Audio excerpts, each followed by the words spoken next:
ജില്ലയിലെ വയലത്തൂർ ആസ്ഥാനമായി പ്രവർത്തിക്കുന്ന തലക്കോട്ടൂർ തറവാട്ട് സിൽവർ ജൂബിലി നിറവിൽ. തലക്കോട്ടൂർ തറവാട് വിശാല സംഗമം മെയ് 18 ഞായറാഴ്ച വയലത്തൂർ സെന്റ് സിറിയക് ദേവാലയത്തിൽ നടത്തുമെന്ന് ഭാരവാഹികൾ പുന്നേർകുളത്ത് വാർത്താസമ്മേളനത്തിൽ അറിയിച്ചു.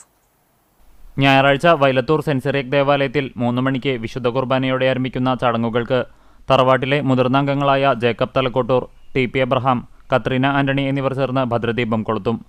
തുടർന്ന് പള്ളിയുടെ മതബോധന ഹാളിൽ നടക്കുന്ന പൊതുസമ്മേളനം മുംബൈ കല്യാൺ രൂപതയിൽ സേവനമനുഷ്ഠിച്ചു വരുന്ന ഫാദർ ദേവമിത്ര നീലങ്കാവിൽ ഉദ്ഘാടനം ചെയ്യും. പ്രസിഡന്റ് ലൂക്കോസ് തലക്കോട്ടൂർ അധ്യക്ഷത വഹിക്കും. സുവനീർ പ്രകാശനം വയലത്തൂർ പള്ളി വികാരി ഫാദർ വർഗീസ് പാലത്തിങ്കൽ പഞ്ചായത്ത് വൈസ് പ്രസിഡന്റും കുടുംബാംഗവുമായ ജിൻസി ബാബുവിനെ കൈമാറിക്കൊണ്ട് നിർവഹിക്കും. തുടർന്ന് വിവിധ മേഖലകളിൽ കഴിവു തെളിയിച്ച പ്രതിഭകളെയും കുടുംബത്തിലെ മുതിർന്നവരെയും ആദരിക്കും. ശേഷം കലാപരിപാടികൾ, സ്നേഹവിരുന്ന് എന്നിവ ഉണ്ടാകും. പൊന്നിയൂർക്കുളം പ്രസ് ക്ലബ്ബിൽ നടത്തിയ വാർത്താസമ്മേളനത്തിൽ president Lukose Thalakkottoor, secretary TA. Saji, treasurer TI. Kuriakose, TJ. Denny എന്നിവർ പങ്കെടുത്തു.